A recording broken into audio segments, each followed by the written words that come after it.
Ang yak. Iyon ang unang bumati kay Sinag de Leon sa umaga. At iyon din ang huling nagpapatulog sa kanya sa gabi. Kung matatawag ngang tulog ang ilang oras na pagpikit ng mga matang pagod.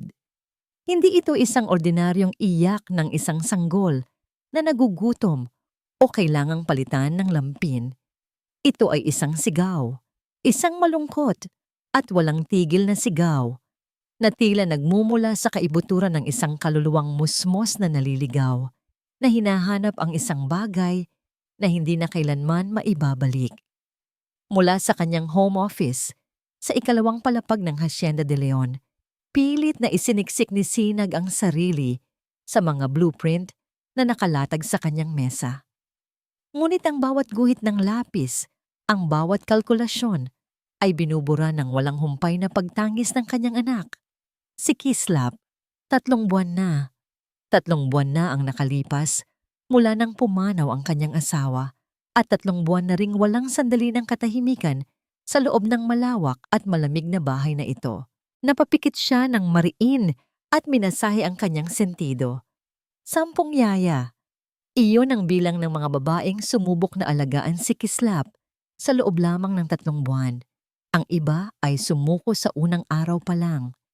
Ang iba na mayabang na nagsabing sanay sila sa mga sanggol na mahirap alagaan ay umalis din na may pagkainis sa kanilang mga mukha. Walang sino man ang nakapagpatahan kay Kislap. Tila ba alam ng sanggol na ang mga bisig na yumayakap sa kanya ay hindi ang bisig na kanyang hinahanap. Tumayo si Sinag at dumungaw sa bintana. Tanaw ang malawak na hardin ng hasyenda. Dati, ang lugar na ito ay puno ng buhay. Ngayon, para itong isang magandang larawan na nawalan ng kulay. Ganoon din ang buhay niya. Siya, si Sinag, ang Tia Sang. Ngunit ang sarili niyang mundo ay binalot ng kadiliman. Isang mahinang katok sa pinto ang pumutol sa kanyang pag-iisip. Sir Sinag, boses iyon ni Manang Elsa, ang kanilang kasambahay na matagal nang naninilbihan sa pamilya de Leon. Nandito na po yung huling aplikante para sa araw na ito. Bumuntong hininga si Sinag. Isa na namang pagkabigo, naisip niya, papasukin mo, Manang. Ilang sandali pa, isang babae ang dahan-dahang pumasok sa opisina. Kaiba siya sa mga naunang aplikante na may kumpiyansa sa sarili at magagarang damit. Ang babaeng ito ay simple lamang. Nakasuot ng puting blusa at maong na pantalon. Ang kanyang buhok ay nakatali sa isang simpleng ponytail. Sa kanyang mga mata, may bahid ng pag-aalinlangan ng kaba. Tila mas kailangan pa niyang palakasin ang sarili niyang loob kaysa sa alagaan ang isang sanggol. Magandang hapon po, sabi ng babae sa mahinang boses. Ako po si Hiraya Manansala. Hiraya. Isang pangalang hindi pamilyar. Tinanguan lang siya ni Sinag, masyadong pagod para magpakita ng anumang interes. Maupo ka. Umupo si Hiraya sa silyang nasa tapat ng kanyang mesa. Ang mga kamay ay magkadaop sa kanyang kandungan. Nagsimula si Sinag sa mga karaniwang tanong. Mga tanong na halos kabisado na niya. Bawat sagot ni Hiraya ay magalang at direkta, ngunit may kung anong pag-iingat sa kanyang pananalita. May karanasan ka ba sa pag-aalaga ng sanggol? Tanong ni Sinag. Ang tingin ay nasa mga papel pa rin. Opo, nag-alaga po ako ng mga pamangkin ko at mahilig po talaga ako sa mga bata. Sa gitna ng kanilang pag-uusap, muling umalingaw-ngaw ang malakas na pag-iyak ni Kislap mula sa nursery sa kabilang silid. Napapikit si Sinag. Naririnig niya ang mga yapak ni Manang Elsa na nagmamadaling pumasok sa silid ng bata. Sinusubukang patahanin ito, ngunit lalo lang lumakas ang iyak. Nakita ni Sinag ang pagbabago sa mukha ni Hiraya. Nawala ang kaba sa mga mata nito at napalitan ng isang bagay na mas malalim, isang uri ng pag-aalala, ng pagkalinga. Tila ba ang iyak ng sanggol ay hindi isang ingay para sa kanya, kundi isang panawagan. Hindi na napigilan ni Sinag ang sarili. Ganyan siya buong araw, sabi niya. May pait sa kanyang boses. Walang makapagpatahan sa kanya. Tumayo si Hiraya, isang kilos na nagpagulat kay Sinag. Sir, kung papayag po kayo, maaari ko po bang subukang kargahin siya? Nag-alinlangan si Sinag. Ngunit ano pa ba ang mawawala sa kanya? Sige, sabi niya sa wakas. Sabay silang naglakad patungo sa nursery. Naabutan nila si Manang Elsa na halos sumuko na, pinapatahan ng namumula at humahagulgol na si Kislap. Nang makita sila, magalang na tumabi ang matanda. Dahan-dahang lumapit si Hiraya sa kuna. Hindi siya agad kumilos. Tinitigan niya muna si Kislap. Tila kinakausap ito sa pamamagitan ng kanyang mga mata. At sa isang iglap, dahan-dahan niyang iniangat ang sanggol mula sa kuna at ikinulong sa kanyang mga bisig. Shh! Tahan na, munting anghel. Bulong ni Hiraya, ang kanyang boses ay malambing at puno ng himig. At pagkatapos, isang bagay na kamangha-mangha ang nangyari. Nagsimulang umawit si Hiraya. Hindi ito isang pamilyar na oyayi. Isa itong simpleng himig na walang liriko. Isang tunog na malungkot, ngunit payapa. Dahan-dahan, dahan-dahan, ang malakas na pag-iyak ni Kislap ay naging mahinang pagsinok. Ang mga maliliit niyang kamao na kanina'y nakakuyom ng mahigpit ay unti-unting lumuwag. Ipinatong niya ang kanyang ulo sa dibdib ni Hiraya at ang kanyang mga matang puno ng luha ay dahan-dahang pumikit. Katahimikan. Sa unang pagkakataon sa loob ng 3 buwan, bumalot ang ganap na katahimikan sa loob ng Hacienda de Leon. Isang katahimikang napakabigat, napakasarap pakinggan. Nakatitig lang si Sinag, hindi makapaniwala sa kanyang nakikita. Maging si Manang Elsa ay napahawak sa kanyang bibig, ang mga matay ng lalaki sa pagkamangha. At ang himala ay hindi pa natapos doon. Dahan-dahang iminulat ni Kislap ang kanyang mga mata. Tumingala siya sa mukha ng babaeng kumakarga sa kanya at sa gitna ng katahimikan, sa ilalim ng malambing na himig ni Hiraya, isang maliit, mahiyain at napakagandang ngiti ang sumilay sa mga labi ng sanggol. Isang ngiti. Sa puntong yon, hindi na napigilan ni Sinag ang mga luhang namuo sa kanyang mga mata. Bumagsak ang mga ito nang hindi niya namamalayan. Dahil sa unang pagkakataon, mula nang mawala ang kanyang asawa, nakita niyang muli ang nangiti sa mukha ng kanyang anak. Ang ngiti na akala niya ay hindi na niya kailanman masisilayan. Tumingin siya kay Hiraya na ngayon ay nakangiti na rin habang pinagmamasdan ang sanggol sa kanyang mga bisig. Sa sandaling iyon, hindi na siya isang simpleng aplikante. Sa paningin ni Sinag, siya ay isang anghel, isang himala. Nang sa wakas ay makahanap siya ng boses, simple lang ang kanyang sinabi. Tinatanggap ka na. Habang pinagmamasdan niya si Hiraya, na dahan-dahang inilalagay ang natutulog ng si Kislap pabalik sa kuna, may napansin si Sinag.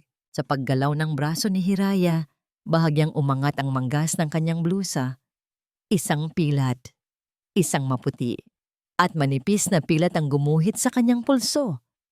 Isang saglit na katanungan ang pumasok sa isip ni Sinag.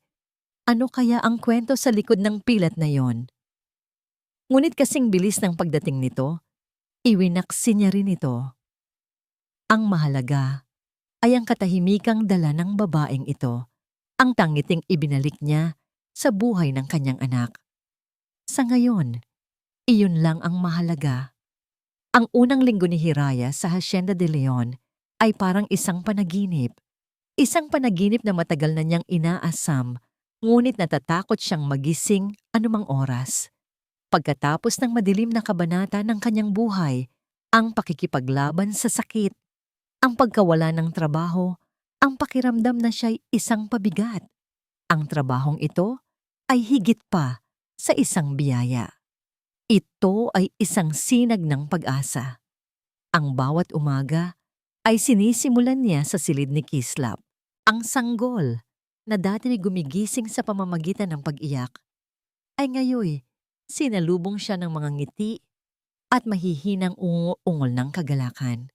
Para kay Hiraya, ang tunog na yon ang pinakamagandang musika sa mundo. Sa bawat pagpapaligo, pagpapadede, at pagpapatulog kay Kislap, nararamdaman niyang unti-unti ring naghihilom ang sarili niyang puso. Ang maliit na nilalang na ito na nangangailangan ng kanyang kalinga, ang nagbibigay sa kanya ng dahilan para muling maging buo. Hindi lang si Kislap ang kanyang inasikaso. Dahan-dahan, binigyan niya ng buhay ang malungkot na bahay. Binuksan niya ang makakapal na kurtina para papasukin ang sikat ng araw. Pinunasan niya ang alikabok sa mga muebles na tila matagal nang hindi nagagalaw. Naglagay siya ng mga sariwang bulaklak mula sa hardin sa isang florera sa sala. Sa kusina, pinalitan niya ang amoy ng kalungkutan ng bango ng mainit na sabaw at bagong saing na kanin.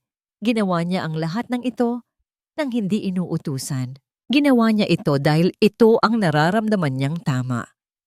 Nakikita niya ang pagod sa mga mata ng kanyang amo, si Sinag, at nais niyang kahit paano'y mabawasan ang bigat na pasan nito, si Sinag. Sa tuwing naiisip niya ang lalaki, may kung anong kaba siyang nararamdaman sa kanyang dibdib. Sa unang mga araw, halos hindi sila nagkikita.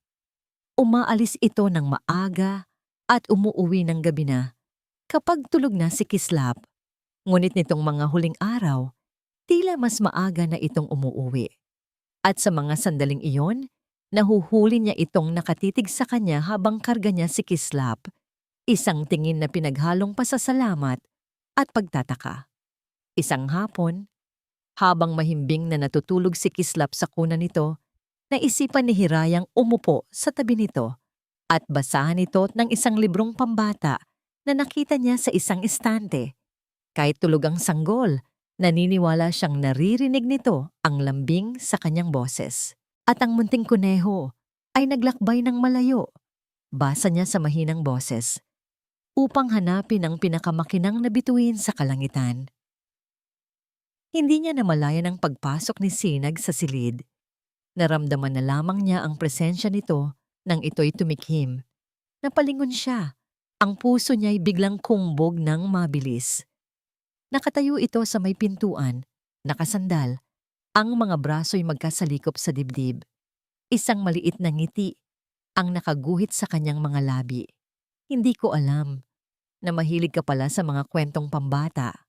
Sabi nito, ang boses ay mas malumanay kaysa sa dati niyang naririnig na mula ang mga pisngi ni Hiraya. Ah, sir, para po kay Kislap, kahit tulog po siya, para maramdaman niyang may kasama siya. Lumapit si Sinag at sumilip sa natutulog na anak. Mula nang dumating ka, ngayon ko na lang ulit siya nakitang natulog ng ganito kahimbing. Salamat, Hiraya. Ang simpleng pasasalamat na yon ay nagdulot ng kakaibang init sa puso ni Hiraya. Trabaho ko po yun, sir. Hindi. Pagtatama ni Sinag, ang mga matay nakatitig ngayon sa kanya. Higit pa sa trabaho ang ginagawa mo. Ang mga sandaling tulad nito ang nagpapahirap sa pagtago ni Hiraya ng kanyang nararamdaman. Ang mga titig ni Sinag, ang mga ngiti nitong madalang masilayan, ay unti-unting tumutunaw sa pader na matagal na niyang itinayo sa paligid ng kanyang puso. Kinagabihan, habang naghahanda siya ng gatas para kay Kislap, naramdaman niyang pumasok si Sinag sa kusina. Sabay silang umabot sa bote ng gatas na nasa ibabaw ng counter. Sa hindi inaasahang pagkakataon, nagdikit ang kanilang mga kamay para may kuryenteng gumapang sa buong katawan ni Hiraya. Agad niyang binawi ang kanyang kamay. Ang init ay biglang umakyat sa kanyang mukha. Papasensya na po, sir. Ako dapat ang mag-sorry, sabi ni Sinag. Tila nagulat din, ngunit hindi nito agad inalis ang tingin sa kanya. Nagkaroon ng isang saglit na katahimikan sa pagitan nila. isang katahimikang puno ng mga salitang hindi masabi. Nang gabing iyon, matapos niyang mapatulog si Kislap, pumasok si Hiraya sa kanyang banyo. Kinuha niya mula sa ilalim ng kanyang mga damit ang isang maliit na bote. Hindi ito gamot para sa sakit. Ito ay mga bitamina, mga maintenance supplements na kailangan niyang inumin para manatiling malakas ang kanyang katawan. Isang paalala ng laban na kanyang pinagdaanan. Humarap siya sa salamin at tinitigan ang kanyang refleksyon. Nakikita niya ang bahagyang pamumutla sa kanyang balat, ang pagod sa kanyang mga mata na pilit niyang tinatago sa pamamagitan ng mga ngiti. Hanggang kailan, Hiraya? Tanong niya sa kanyang sarili. Hanggang kailan mo itatago ito? Paano kung malaman niya? Itataboy ka rin ba niya tulad ng dati? Ang takot. Iyon ang laging anino na bumubuntot sa bawat sandali ng kanyang bagong tuklas na kaligayahan. Takot na sa isang iglap, maaaring bawiin ang lahat. Ipinikit niya ang kanyang mga mata, huminga ng malalim, at pilit na iwinaksi ang mga negatibong isipan.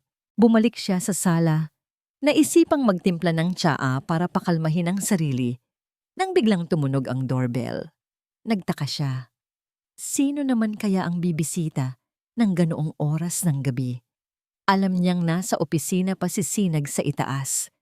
Dahan-dahan siyang naglakad patungo sa pinto. Pagbukas niya nito, isang babae ang tumambad sa kanya.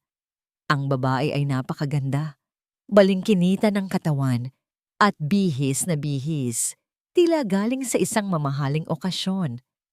Tinitigan siya nito mula ulo hanggang paa, isang tingin na mapanuri at may halong pagmamataas.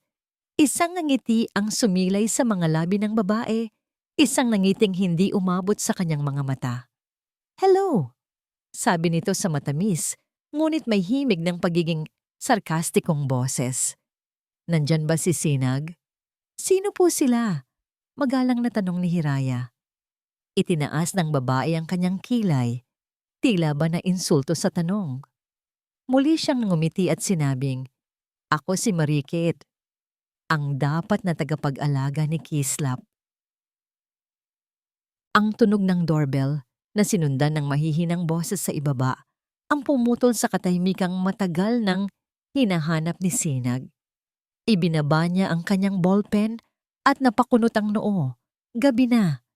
Bukod sa kanya at kay Manang Elsa, si Hiraya lang ang tao sa bahay. Sino ang bibisita ng ganitong oras?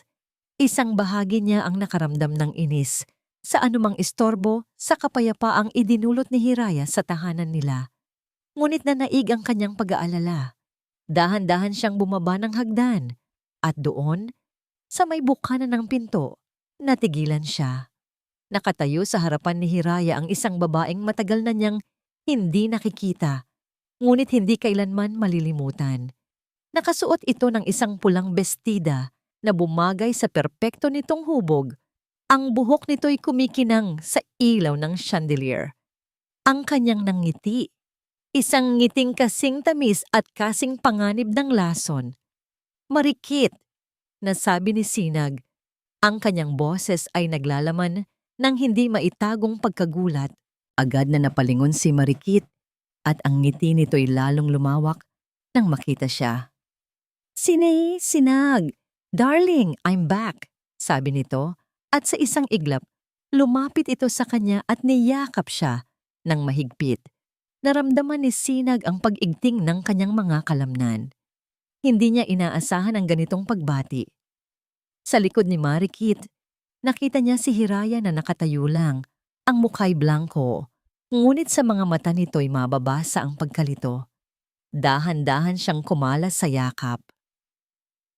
"Anong ginagawa mo rito? Akala ko..."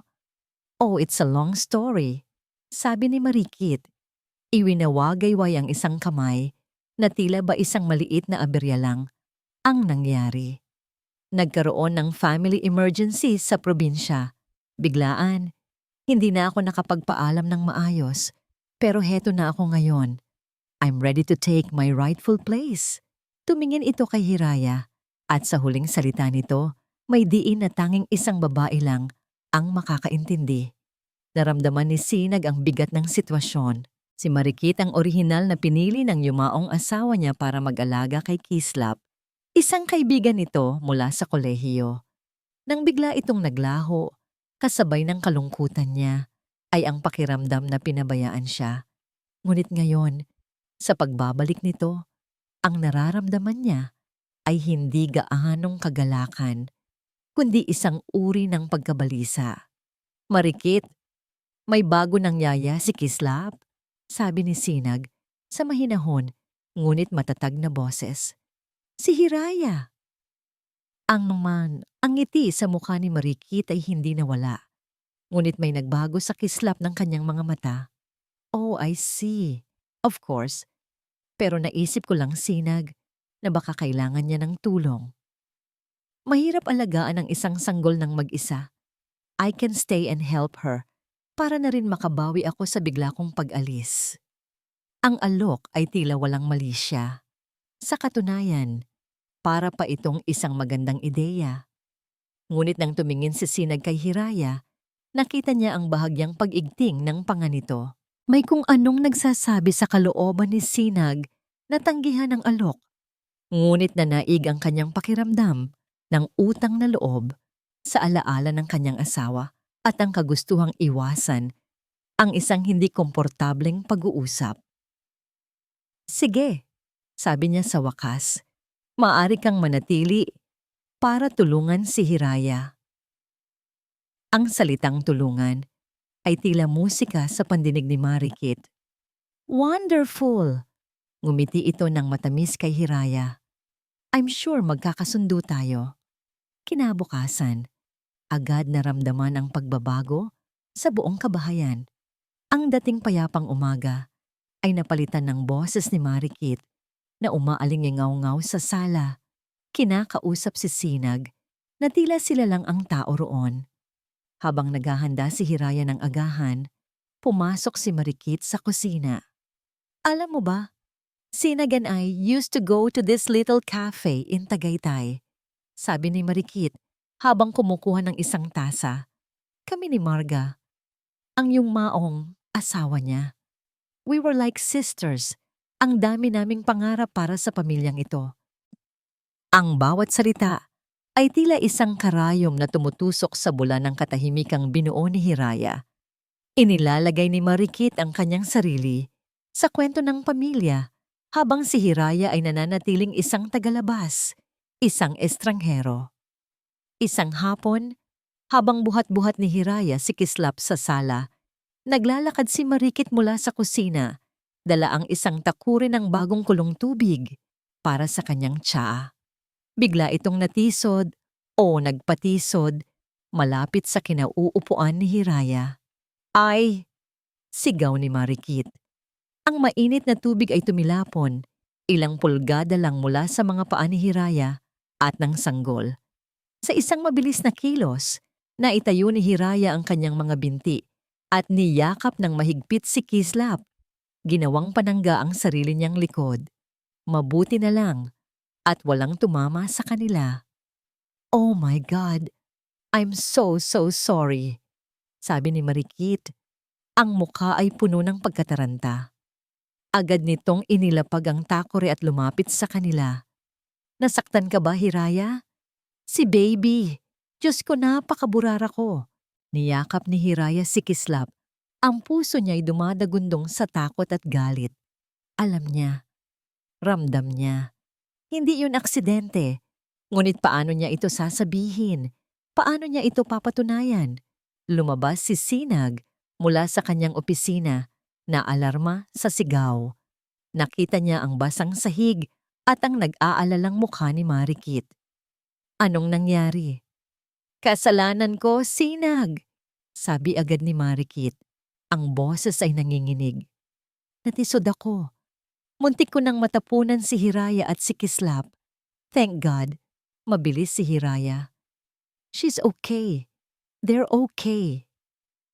Tumingin si Sinag kay Hiraya na tahimik lang na niyayakap ang sanggol.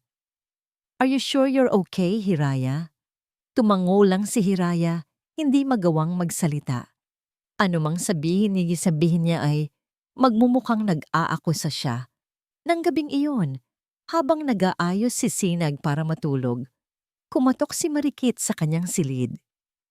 "Pasensya na sa abala, Sinag," sabi nito sa mahinang boses. "Hindi lang ako mapakali. Naisip ko lang, napapansin ko lang, parang laging maputla si Hiraya. Minsan parang hingal na hingal siya, kahit sa simpleng pag-akyat lang ng hagdan." Napatigil si Sinag. Baka, baka may sakit siya." Patuloy ni Marikit. Ang boses ay puno ng pagkukunwaring pag-aalala. "Siyempre, nag-aalala lang ako para kay Kislap. Alam mo na, ang mga sanggol, sakaitin. Kawawa naman kung mahawa." Ang mga salita ni Marikit ay parang lason na dahan-dahang kumalat sa isipan ni Sinag.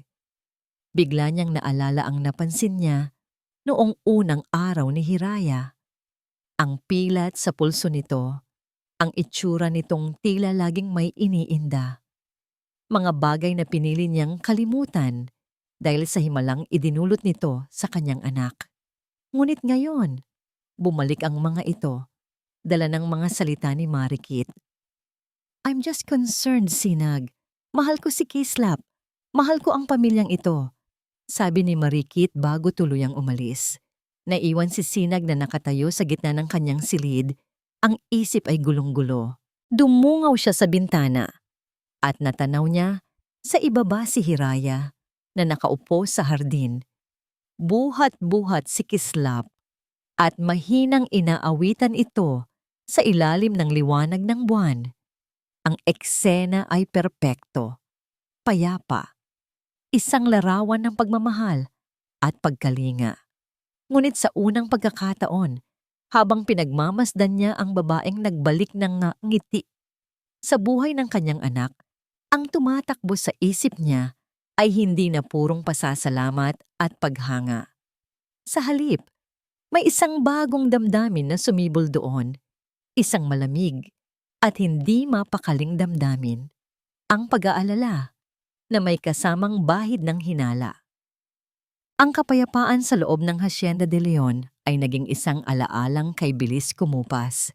Pinalitan ito ng isang tensyon na hindi nakikita ngunit ramdam na ramdam ni Hiraya sa bawat sulok ng bahay. Ang tensyon na yon ay may pangalan, Marikit. Sa harap ni Sinag, si Marikit ay isang anghel. Ang kanyang mga salita ay laging matamis. Ang kanyang mga kilos ay laging puno ng pag-aalala. Ngunit kapag sila na lang ni Hiraya ang naiiwan, ang tamis ay nagiging sarkasmo at ang pag-aalala ay nagiging isang mapanuring titig na tila hinuhubaran siya ng kanyang pagkatao. Ang giyera ni Marikit ay hindi sa sigawan. Ito ay sa mga bulong, sa mga maliliit na bagay na unti-unting sumisira sa tiwala ng iba kay Hiraya. At sa bawat araw na lumilipas, nararamdaman ni Hiraya na tila siya ay naglalakad sa isang manipis na alambre, naghihintay na lang na mahulog. Nagsimula ito sa kumot. Ang paboritong kumot ni Kislap, isang malambot na piraso ng tela na may larawan ng mga bituin, ang tanging bagay na nagpapakalma sa kanya. Bukod sa himig ni Hiraya, isang umaga, hindi ito mahanap ni Hiraya. Ang pag-iyak ni Kislap ay hindi mapatahan. Halos baliktarin na ni Hiraya ang buong nursery. "Nasaan na kaya yon?" tanong ni Marikit na nakasandal sa may pintuan, umiinom ng kape. Ang itsura ay parang nanunood lang ng isang palabas. "Baka naman nalimutan mo lang kung saan mo nilagay, Hiraya. You seem a bit forgetful lately." May diin sa huling salita. Isang diin na diretsong tumusok sa puso ni Hiraya. "Sigurado po akong inilagay ko lang dito sa loob ng kuna kagabi." Nagkibit-balikat lang si Marikit. "Well, wala dyan ngayon, di ba?"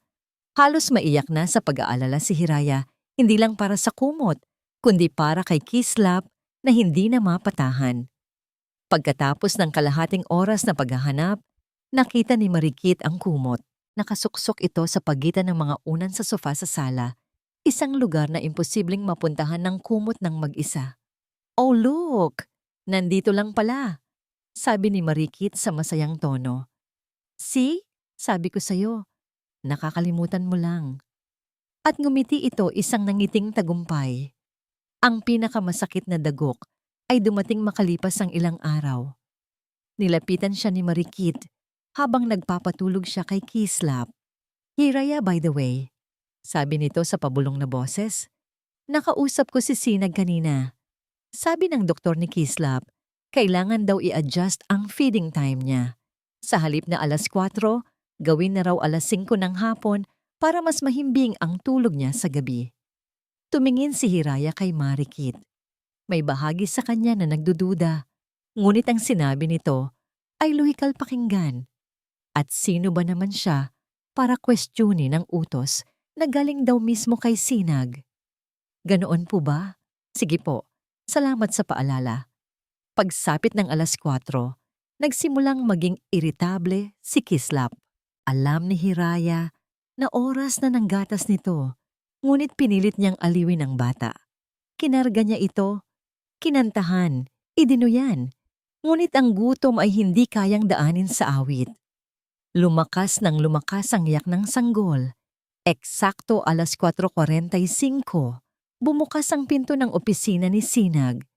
Ang mukha niya ay puno ng pagod at lalo itong nadagdagan nang marinig ang hagulgol ng kanyang anak. Anong nangyayari? Tanong niya. Ang boses ay may bahid ng iritasyon. Bago pa man makasagot si Hiraya, sumulpot si Marikit mula sa kusina. Ang mukha ay puno ng pagkukunwaring pag-aalala. Kanina pa siya umiiyak, Sinag. Gutom na yata. Hindi pa yata napapadede. Ang mga salitang yon, kahit walang direktang akusasyon, ay tumama kay Hiraya na parang isang sampal. Bakit hindi mo pa siya pinapadede? Tanong ni Sinag. Ang tingin ay na kay Hiraya na. Kasi po. Ang sabi po ni Marikit, 5:00 na raw po ang oras ng gatas niya ngayon. Utos niyo raw po. Nauutal na paliwanag ni Hiraya. Tumingin si Sinag kay Marikit na agad namang umarte na nagulat. Ha? Ako? Ang sabi ko. Tinanong ko si Sinag kanina kung 5:00 na ba. Pero hindi pa siya sumasagot. Baka mali lang ang pagkakarinig mo, Hiraya. Napatulala si Hiraya. Isang kasinungalingan. Isang perpektong pag-ikot sa katotohanan na nagpalabas sa kanya na hindi siya ang may kasalanan, na siya ang tanga. Kinuha ni Sinag si Kislap mula sa mga bisig niya at agad na tinimplahan ng gatas. Habang umiinom ang bata, tumahimik ang buong bahay. Ngunit para kay Hiraya, ang katahimikan ay mas nakakabingi kaysa sa iyak. Nang gabing iyon, tinipon niya ang lahat ng kanyang lakas ng loob para kausapin si Sinag ng pribado. Naabutan niya ito sa veranda, nakatingin sa madilim na hardin. Sir Sinag, panimula niya, nanginginig ang boses. Gusto ko lang po sanang linawin. Si Ma'am Marikit po talaga ang nagsabi sa akin na pinutol siya ni Sinag. Hindi ito galit.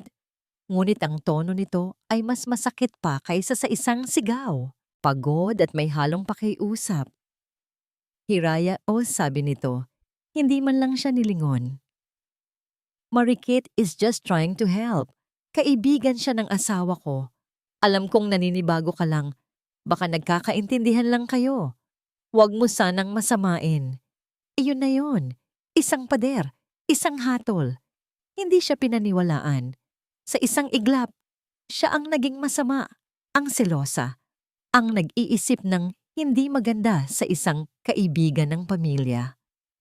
Tumalikod si Hiraya, dala ang bigat na halos hindi niya makayang buhatin. Ang galit at ang pakiramdam ng pagiging walang kapangyarihan ay naghahalo sa kanyang dibdib. Pumunta siya sa hardin para magpahangin, para itago ang mga luhang nagbabadyang tumulo. Hindi niya alam na sa kanyang pag-alis, may isang anino na gumalaw sa ikalawang palapag. Nang masigurado ni Marikit na abala si Hiraya sa pag-aalaga kay Kislap sa labas, dahan-dahan siyang pumasok sa kwarto nito. Ang kwarto ay simple at malinis, isang refleksyon ng babaeng natutulog doon. Ngunit hindi iyon ang hinahanap ni Marikit.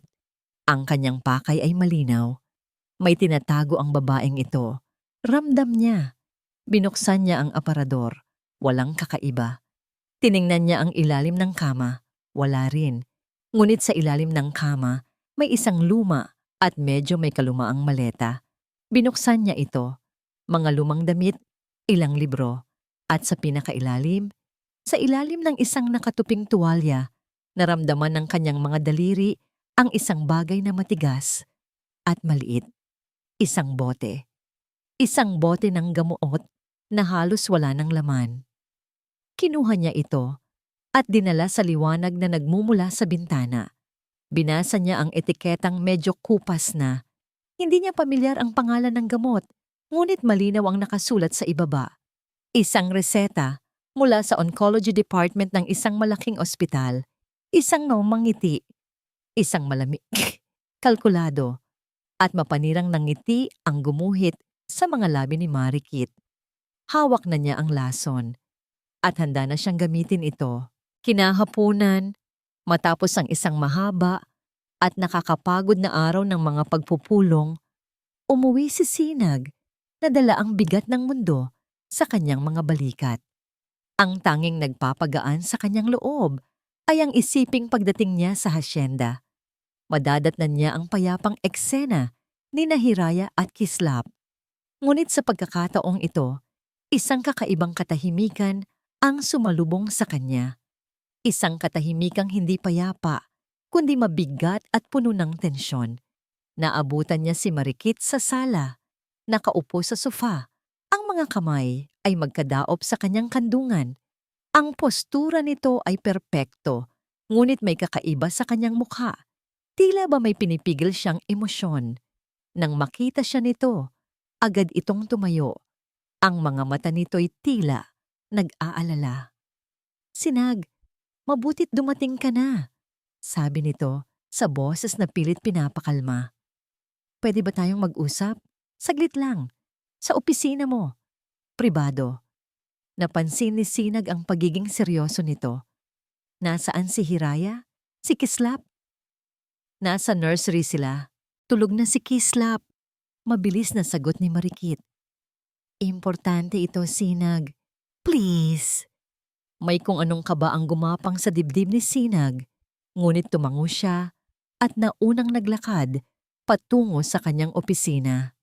Isinara ni Marikit ang pinto sa likuran nila, isang kilos na lalong nagpatindi sa misteryo ng sitwasyon. Huminga ng malalim si Marikit na para bang naghahanda para sa isang mahirap na pag-amin. "Sinag, alam kong hindi ko dapat ginawa to. Pero hindi na ako mapakali. Para na rin ito sa kapakanan ni Kislap." "Anong ibig mong sabihin, Marikit? Diretsuhin mo ako." Mula sa bulsa ng kanyang palda, dahan-dahang inilabas ni Marikit ang isang maliit na bote ng gamot at maingat na ipinatong sa ibabaw ng mesa ni Sinag. Ang ilaw mula sa desk lamp ay tumama sa etiketang halos hindi na mabasa. "Hindi ko ito sinasadya," sabi ni Marikit. Ang kanyang mga mata ay nagsimulang mamasa. Nagpapatulong si Manang Elsa maglinis sa kwarto ni Hiraya kanina. Dahil may bisita tayong darating bukas. Di ba? Nahulog ito mula sa isa sa mga damit niya. Isang kasinungalingan na binalot sa katotohanan. Alam ni Sinag na may darating nga silang kliyente bukas. Ang detalye ay nagbigay ng bigat at kredibilidad sa kwento ni Marikit. "Hindi ko sana papansinin," patuloy ng babae. Ang boses ay nanginginig na. "Pero nakita ko ang pangalan ng ospital at dahil pamilyar sa akin, na-curious ako. Hindi ko sinasadya, Sinag, pero kailangan mong malaman to." Kinuha ni Sinag ang bote. Maliit ito at magaang sa kanyang palad. Pilit niyang binasa ang nakasulat. Isang pangalan ng gamot na hindi niya alam. At sa ilalim, malinaw pa rin ang mga salita. Oncology Department. Oncology. Paulit-ulit na umikot ang salitang iyon sa kanyang isipan. Ang departamento para sa mga pasyenteng may cancer. Naramdaman niyang nanlamig ang kanyang mga kamay. Bigla, Ang lahat ng maliliit na detalye na dati binaliwala niya ay bumalik. Nang may nakakabinging linaw, ang pamumutla ni Hiraya, ang mga pagkakataong tila madali itong mapagod, ang pilat sa kanyang pulso, ang mga salitang binitiwan ni Marikit ilang gabi na ang nakalipas. Anong, anong gamot to? Tanong niya, kahit na may ideya na siya. Kinuha ni Marikit ang kanyang telepono. Sinearch ko kanina para sa mga pasyenteng sumasailalim sa chemotherapy, isang maintenance drug.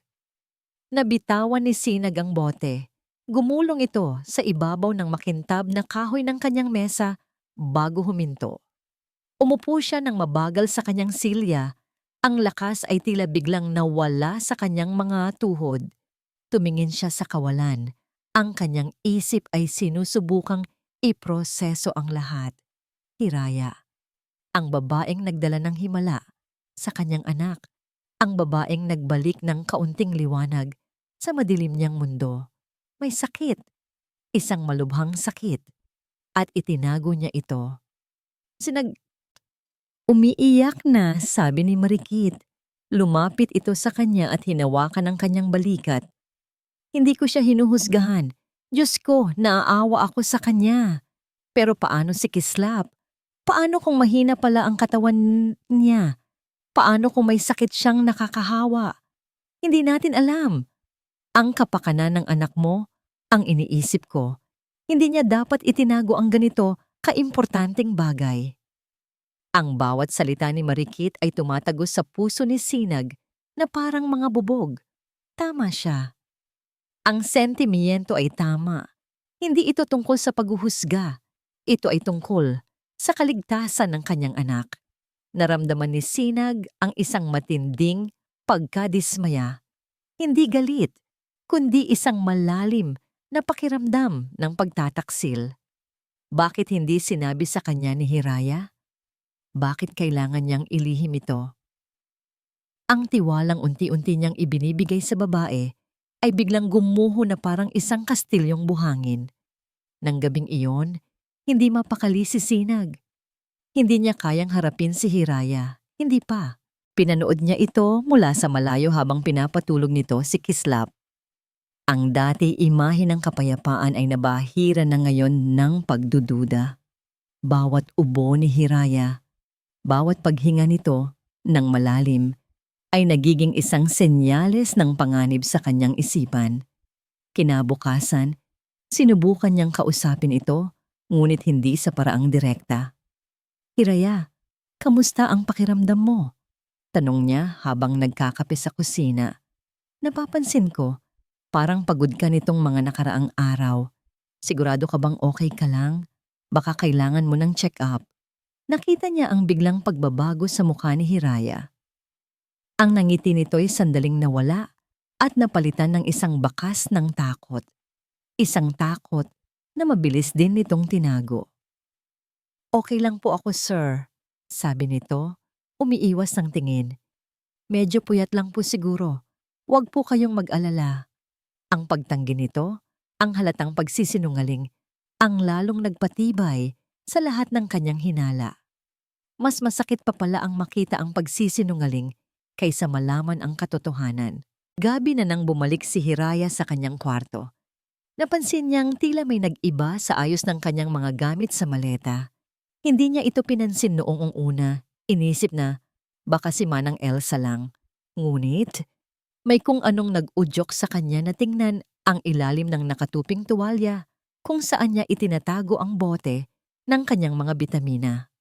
Wala. Kinapa niya ulit. Binaliktad niya ang lahat ng laman ng maleta. Wala talaga. Ang bote ay nawawala. Isang matinding kilabot ang gumapang sa kanyang buong katawan. Hindi yun maaaring mawala ng mag-isa. May kumuha. At sa sandaling iyon, alam na niya kung sino. Ang tibok ng kanyang puso ay bumilis na parang isang kabayong nagwawala. Ang sikretong matagal niyang iningatan, ang pader na itinayo niya para protektahan ang kanyang sarili, ay guguho na. At hindi niya alam kung paano niya ito haharapin. Ang hangin sa silid ay tila ninakaw. Nakatitig si Hiraya sa walang lamang puwang sa loob ng kanyang maleta. Ngunit ang nakikita niya ay ang ngiti ni Marikit. Isang ngangiting malamig at puno ng panunukso. Ngayon, naiintindihan na niya ang lahat. Ang mga nawawalang gamit, ang mga baliktad na utos, ang mga salitang may lason, lahat ay parte ng isang masalimuot na plano. At ang bote ng gamot ang huling piraso, ang alas na hawak ngayon ni Marikit laban sa kanya. Isang pamilyar na kilabot ang gumapang sa kanyang likuran. Iyon ang takot na naramdaman niya sa ospital. Ang takot na baka hindi na niya masilayan ang kinabukasan. Ngunit ngayon, may kasama itong galit.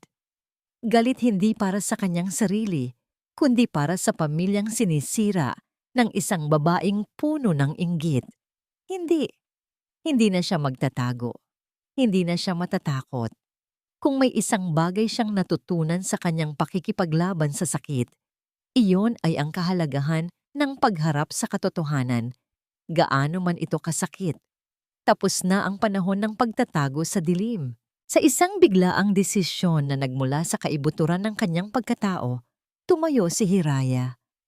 Ang kanyang mga kamay ay nanginginig, ngunit ang kanyang mga paa ay matatag. Hahanapin niya si Sinag. Sasabihin niya ang lahat. Ang tungkol sa sakit, ang tungkol sa kanyang nakaraan, at ang tungkol sa mga ginagawa ni Marikit. Kahit ano pa ang maging kahinatnan, kailangang malaman ni Sinag ang totoo mula mismo sa kanya. Dahan-dahan siyang lumabas ng kwarto, ang puso niya'y pinupukpok ng martilyo sa kanyang dibdib. Habang tinatahak niya ang pasilyo patungo sa opisina ni Sinag, nakita niya sa kabilang dulo si Marikit, papalabas mula sa kusina. Nagtama ang kanilang mga mata. Isang maikling sandali, ngunit sapat na para makita ni Hiraya ang panunuya sa mga mata ng babae. Tila ba alam nito ang kanyang binabalak at hinahamon siya? Nagpatuloy sa paglalakad si Hiraya. Pilit na iwinawaksi ang imahe ni Marikit. Kay Sir Sinag ka lang tumuon. Sa katotohanan, habang papalapit siya sa pinto ng opisina, inihahanda na niya sa kanyang isipan ang mga sasabihin. Sir Sinag, may kailangan po kayong malaman tungkol sa akin. Isa po akong cancer survivor. Sa kabilang banda, sa nursery, dahan-dahang lumapit si Marikit sa kuna ni Kislap. Mahimbing na natutulog ang anghel. Tumingin si Marikit sa paligid. Walang tao. Mula sa kanyang pulang bestida, maingat niyang kinuha ang isang bagay na kumikinang, ang alpiler, mula sa brooch na suot niya kanina. Maliit ito, ngunit matalim. Sa isang mabilis at kalkuladong kilos, bahagya niyang inilagay ang alpiler sa loob ng kuna, sa gilid lamang, sapat na para magasgasan ang sino mang gagapang palapit dito. Pagkatapos, walang bakas ng anumang emosyon, tumalikod siya at tahimik na lumabas ng silid. Nasa tapat na ng pinto ng opisina si Hiraya. Huminga siya ng malalim. Itinaas na niya ang kanyang kamay para kumatok. Ngunit hindi pa man dumadapo ang kanyang mga daliri sa kahoy. Isang tunog ang pumunit sa katahimikan ng buong hasyenda. Isang matinis at puno ng sakit na sigaw. Nagmula ito sa nursery.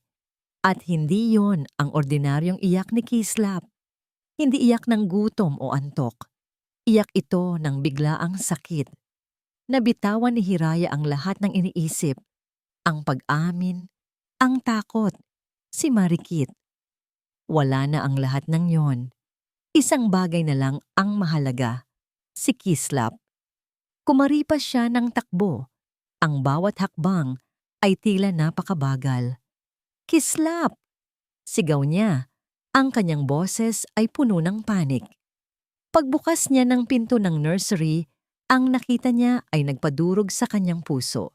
Si Kislap ay humahagulgol, ang mukha ay basang-basa ng luha. At pilit na iwinawas-ikwas ang maliit nitong braso. Agad niya itong binuhat. Anong nangyari, anak? Anong masakit? Malambing niyang sabi.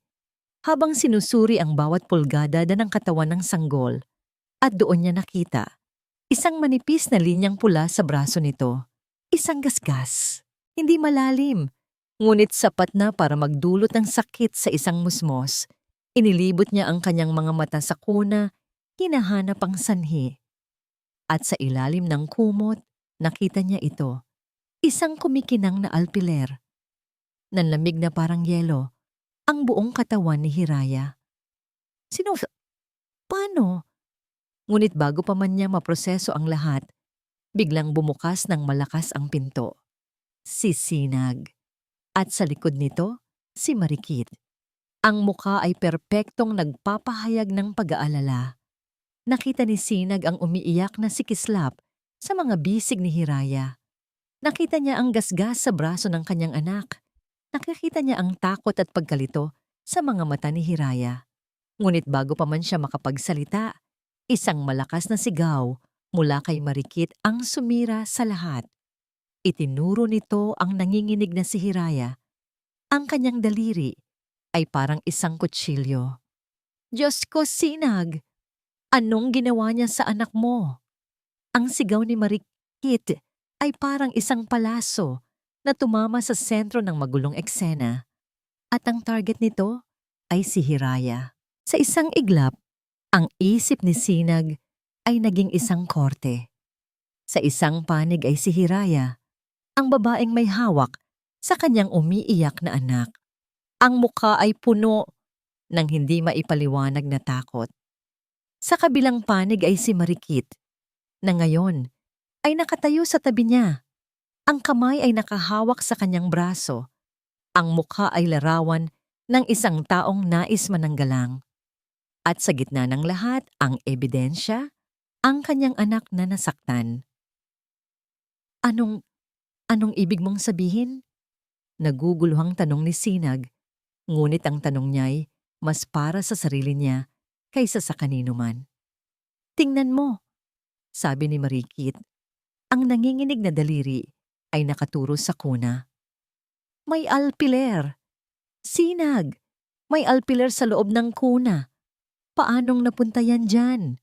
Lumapit si Sinag at nakita nga niya ang maliit na metal na kumikinang sa ilalim ng ilaw. Isang matinding takot ang bumalot sa kanyang puso. Ang kanyang anak, ang munti niyang si Kislap, ay maaaring napahamak ng mas malala. Hindi ko po alam. Nagsimulang magsalita si Hiraya. Ang boses ay basag at nanginginig. Niyakap niya si Kislap nang mahigpit na para bang iyon na ang huling pagkakataon. Pagdating ko po, umiiyak na siya. Nakita ko po yang alpiler. Sinungaling. Putol ni Marikit. Ang kanyang boses ay puno ng pinaghalong galit at awa. Sino pa bang ibang hahawak sa kuna ni Kislap? Sino pa bang ibang kasama niya dito sa silid? Ikaw lang, Hiraya. Ikaw lang. Ang bawat salita ay isang akusasyon na tumatama kay Hiraya. Tumingin siya kay Sinag. Ang kanyang mga mata ay nagmamakaawa, naghahanap ng kahit katiting na pagtitiwala. Sir Sinag, hindi ko po magagawa yon. Mahal ko po si Kislap. Ngunit ang isip ni Sinag ay isa ng buhol-buhol na sinulid. Ang bote ng gamot, ang pagkaputla, ang sikreto, at ngayon, ito.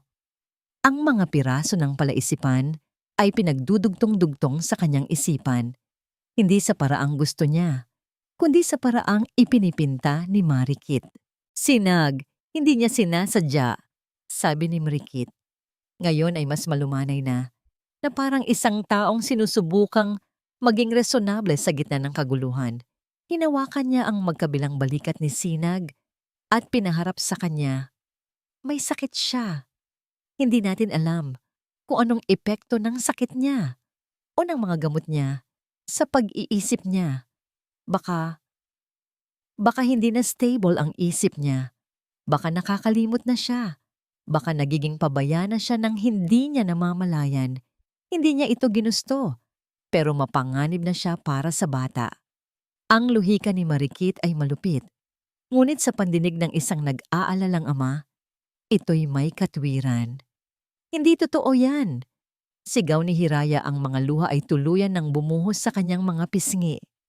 Desperado na siya. Siya po, si Ma'am Marikit. May kinuha po siya sa gamit ko, ang bote ng gamot. Siya ang may pakana ng lahat ng ito. Tumingin si Sinag kay Marikit na tila nasaktan sa paratang. Hiraya, ano bang sinasabi mo? Sabi ni Marikit, umiiling-iling. Tinulungan lang kitang hanapin ang kumot niya. Sinubukan lang kitang paalalahanan sa oras ng gatas niya. At oo, ako ang nakakita ng gamot mo. Pero ginawa ko yon dahil nag-aalala ako. Bakit mo binabaliktad ang lahat? Sino ang paniniwalaan niya? Ang babaeng may sikretong itinago? O ang babaeng nagbunyag ng sikretong iyon dahil sa pag-aalala? Ang kanyang puso ay naniniwala sa koneksyon na nakikita niya sa pagitan ni Hiraya at ni Kislap. Isang koneksyong hindi kayang pikein. Ngunit ang kanyang isip, na puno ng takot para sa kanyang anak, ay sinasabing hindi niya maaaring isugal ang kaligtasan nito. Kahit 1% duda ay hindi katanggap-tanggap pagdating sa buhay ni Kislap. Sa huling pagkakataon, nagsalita si Marikit. Isang master stroke na tatapos sa laban. Lumapit ito kay Sinag. Ang mga matay puno ng luha, ngunit may determinasyon. Mahal kita, Sinag, at mahal ko si Kislap, sabi nito nang may buong damdamin. Kaya hindi ko hahayaang mapahamak siya dahil sa kapabayaan ng iba. Kailangan mong mamili. Ang ultimatum.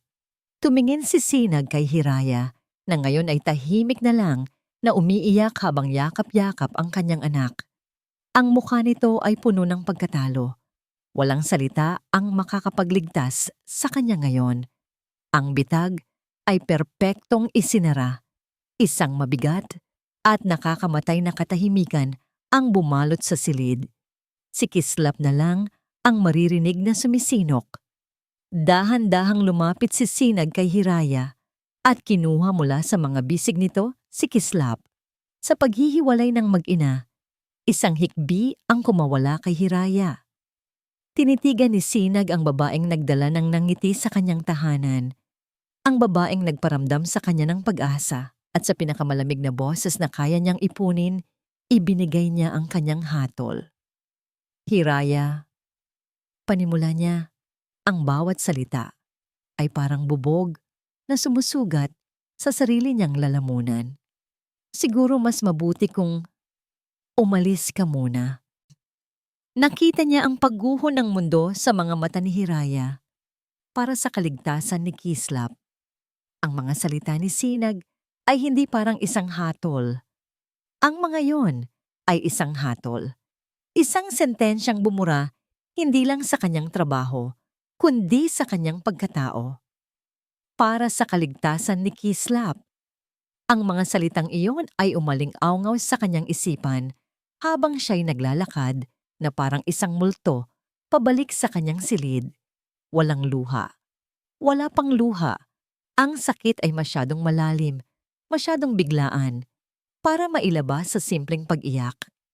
Ang nararamdaman niya ay isang malawak na kawalan. Tila ba ang sahig na kanyang tinatapakan ay biglang naglaho at siya'y nahuhulog sa isang madilim na bangin. Sa loob ng kanyang kwarto, binuksan niya ang luma niyang maleta.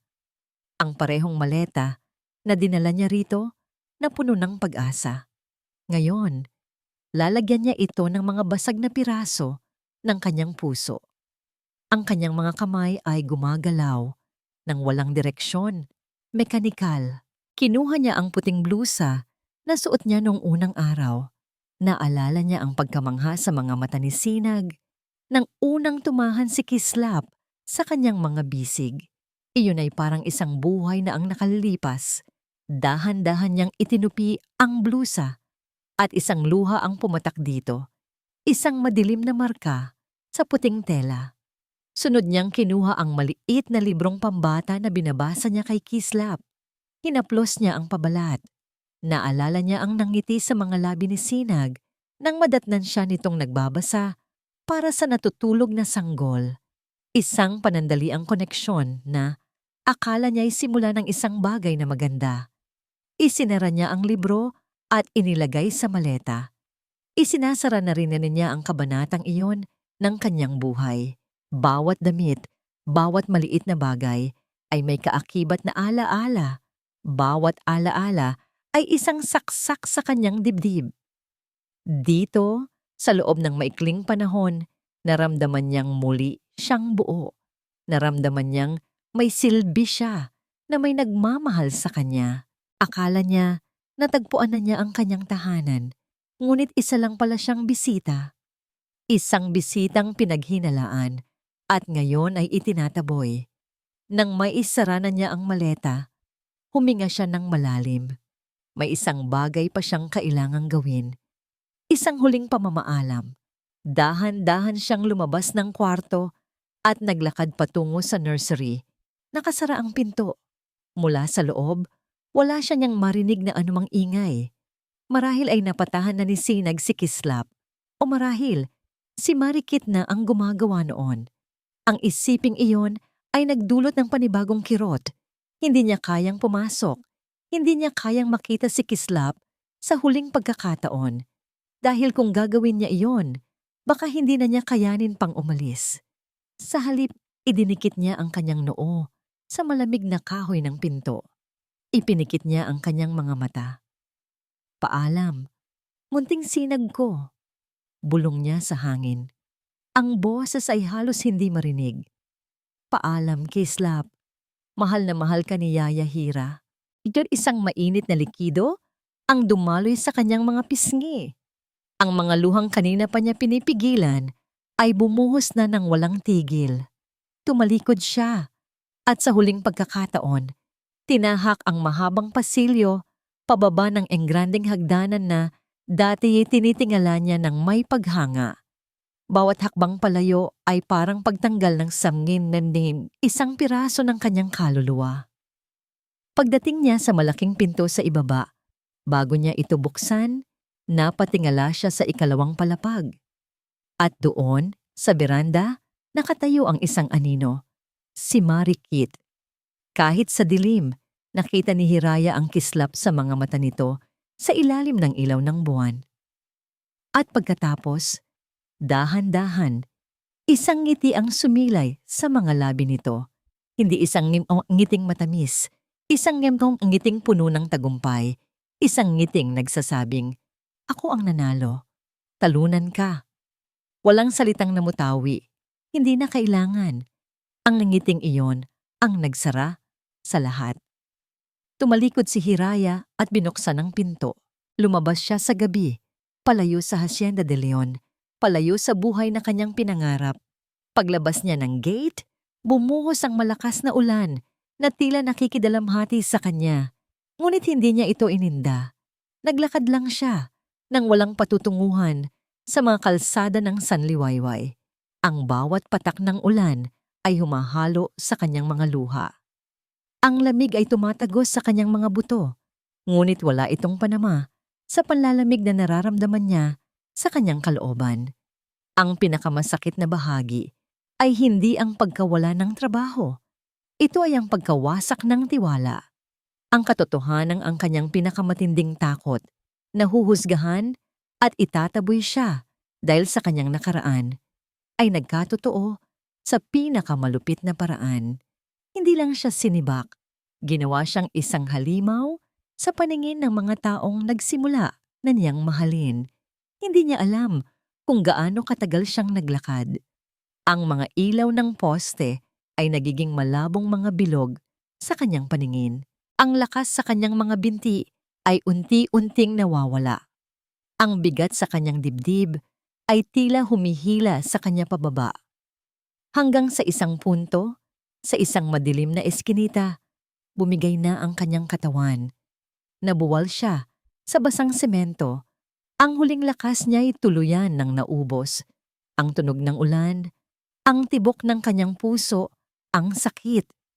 Lahat ay unti-unting humihina. Ang huli niyang nakita, bago siya lamunin ng kadiliman, ay ang nakakasilaw na ilaw ng isang paparating na sasakyan. Umalis si Hiraya. Ang mga salitang iyon ay dapat nagdulot ng kapayapaan sa isip ni Sinag. Ang banta sa kaligtasan ng kanyang anak ay nawala na. Ang bahay ay dapat na naging ligtas na muli. Dapat sana'y bumalik na sa normal ang lahat. Ngunit ang nangyari ay ang kabaliktaran. Sa paglisan ni Hiraya, tila isinama niya ang huling sinag ng liwanag sa loob ng Hacienda de Leon. Ang katahimikang ipinagdasal ni Sinag ay hindi dumating. Sa halip, ang bumalik ay ang pamilyar na impyerno. Ang walang tigil na pag-iyak ni Kislap. Ngunit ngayon, mas malala pa. Ang iyak ng kanyang anak ay hindi na lang iyak ng paghahanap. Ito ay iyak ng protesta. Isang malakas at puno ng galit na pagtanggi sa lahat ng bagay maliban sa isang tao na wala na roon. "Shh, baby, tahan na. Nandito na si Tita Kit." Malamig na sabi ni Marikit habang sinusubukang iduyan si Kislap sa kanyang mga bisig. Ngunit sa bawat pag-ugoy nito, lalo lang lumalakas ang pagwawala ng sanggol. Itinutulak nito palayo ang bote ng gatas. Itinatakwil nito ang yakap ni Marikit. Hinahanap ng mga mata nito sa paligid ang isang mukha, ang isang himig, na hindi na niya makita. Napabuntong hininga, si Sinag, mula sa kanyang opisina. Pangalawang araw na itong ganito. Ang kanyang trabaho ay natambakan. Ang kanyang pasensya ay nauubos. At sa bawat pag-iyak ni Kislap, isang tinig sa kanyang isipan ang bumubulong. "Nagkamali ka. Hindi ko maintindihan," sabi ni Marikit. Pumasok ito sa kanyang opisina na may halong inis at pagod sa mukha. "Sinunod ko na ang lahat. Ang tamang oras ng pagpapakain, ang tamang temperatura ng tubig. Ayaw niya talaga. Sa akin." Ang paraan ng pagkakasabi ni Marikit ay tila ba si Kislap ang may problema. Tila ba ang pag-aalaga ay isang siyensya na may sinusunod na formula at hindi niya maintindihan kung bakit hindi ito gumagana. Walang bakas ng tunay na pagkalinga. Tanging pagkadismaya lang sa isang proyektong hindi nagtatagumpay. Desperado na, si Sinag. Para makahanap ng kahit ilang minuto ng katahimikan, kinuha niya ang kanyang telepono. Iniisip na magpatugtog ng classical music. Habang nag-i-scroll sa kanyang mga media file, isang video ang aksidenteng napindot niya. Isang pamilyar na himig ang pumuno sa silid. Ang boses ni Hiraya, umaawit ng isang simpleng oyayi. Iyon ay isang maikling video na kinunan niya ilang linggo na ang nakalipas nang hindi nalalaman ni Hiraya habang pinapatulog nito si Kislap sa hardin. At sa isang iglap na parang mahika, tumigil ang pag-iyak. Mula sa kinauupuan niya, natanaw ni Sinag ang nursery. Nakatayo si Kislap sa kanyang kuna. Ang maliliit na kamay ay nakahawak sa rehas. Ang kanyang luhaang mga mata ay nakatuon sa pinanggagalingan ng tunog. Suminok-sinok ito. Pagkatapos ay isang maliit at malungkot ng ngiti ang sumilay sa mga labi nito. Nabitawan ni Sinag ang kanyang telepono. Ang connection. Totoo pala. Hindi ito imahinasyon. Hindi ito aksidente. Mayroon talagang isang espesyal na ugnayan sa pagitan ng dalawa na hindi kayang ipaliwanag o palitan. Tumingin si Marikit sa kanya. Pagkatapos ay sa telepono. Isang madilim na ulap ang dumaan sa mga mata nito. "Patayin mo yan," sabi nito sa malamig na boses. Lalo lang siyang masasanay na hanapin ang babaeng yon. Sa halip na sundin, pinulot ni Sinag ang telepono at pinanood ang reaksyon ni Kislap. Ang puso niya'y pinipiga. Kinahapinan, habang nagkakape siya sa kusina, nilapitan siya ni Manang Elsa. Ang matandang kasambahay ay ilang araw ng tahimik at malungkot. "Sir," panimula nito sa mahinang boses, tila nag-aalangang magsalita. "Pasensya na po sa panghihimasok ko." "Ano yon, Manang?" "Tungkol po kay Hiraya," sabi nito, hindi makatingin ng diretso sa kanya. "Alam ko pong wala na akong karapatang magsalita. Pero sir, mabuting bata po si Hiraya. Sa maikling panahon na nandito siya, nakita ko po kung paano niya alagaan si Sir K-Slap. Hindi lang po trabaho yon sa kanya. Pagmamahal po yon. Huminga ito ng malalim bago nagpatuloy.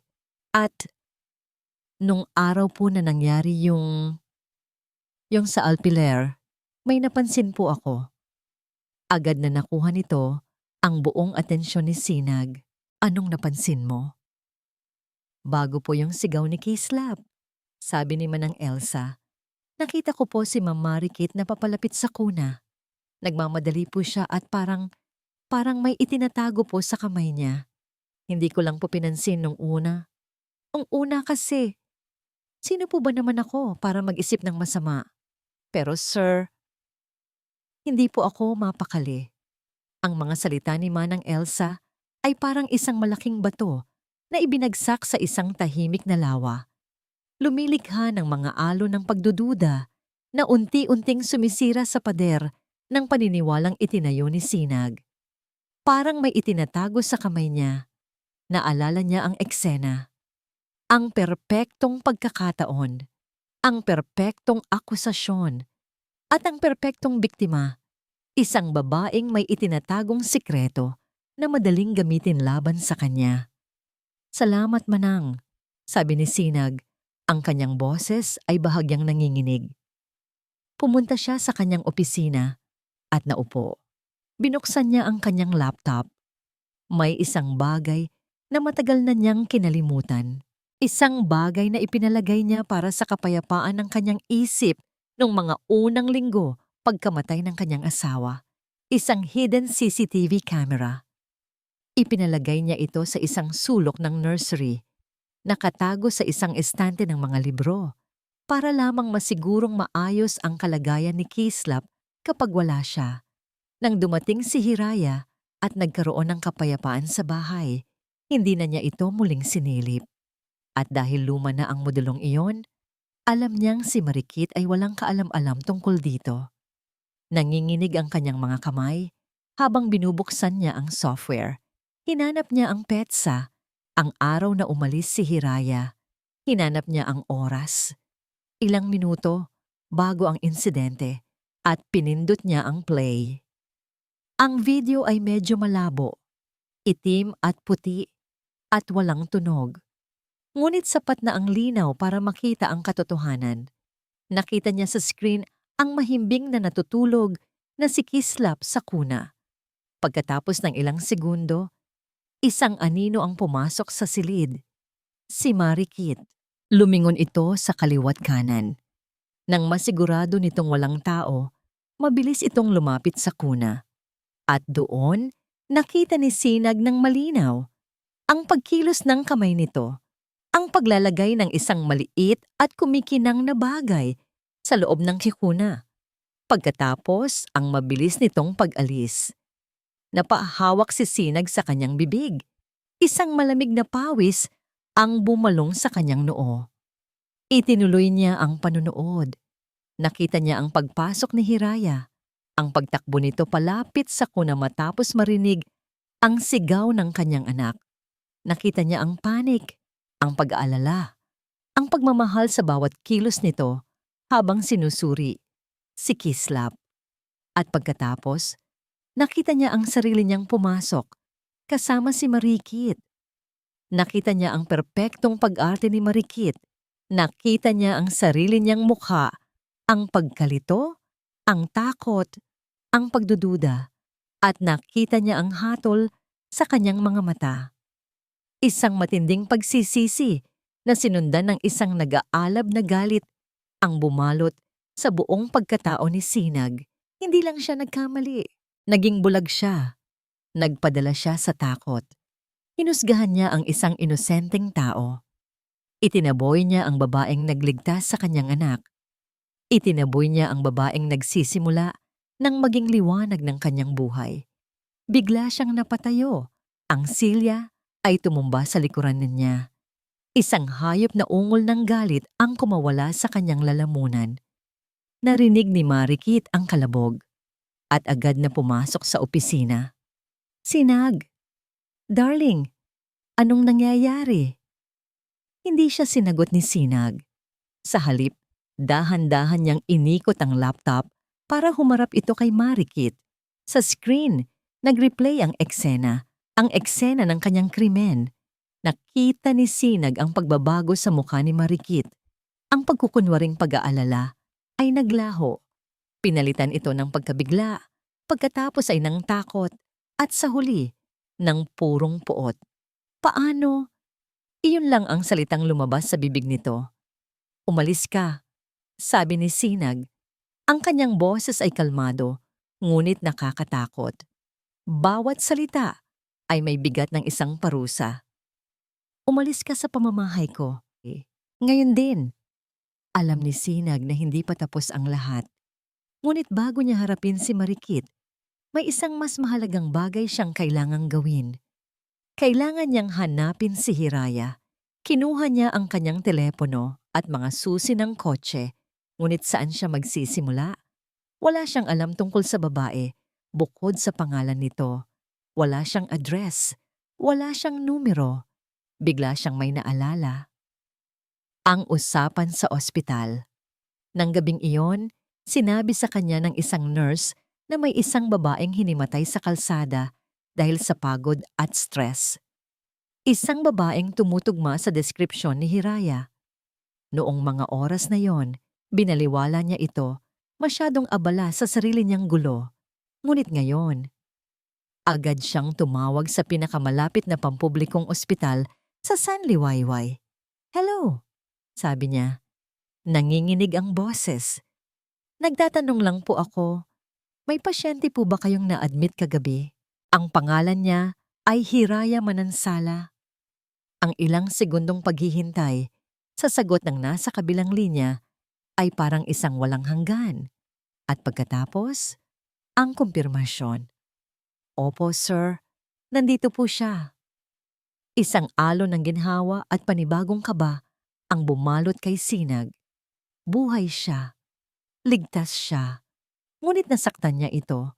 At ngayon, kailangan niyang harapin ang resulta ng kanyang pagkakamali. Kailangan niyang subukang buuin muli ang isang pusong siya mismo ang bumasak. "Opo, sir. Nandito po siya." Ibinaba ni Sinag ang telepono. Ang bawat tibok ng kanyang puso ay isang malakas na dagundong sa kanyang dibdib, isang halo ng matinding ginhawa at papalapit na bagyo ng galit. Buhay si Hiraya. Ligtas siya. At siya ang dahilan kung bakit ito napunta sa ospital. Dahan-dahan siyang lumingon kay Marikit, na nakatayo pa rin sa gitna ng opisina. Ang mukha ay isang maskara ng pagkalito at takot. Ang babaeng nagdulot ng lahat ng ito. Hindi nagsalita si Sinag.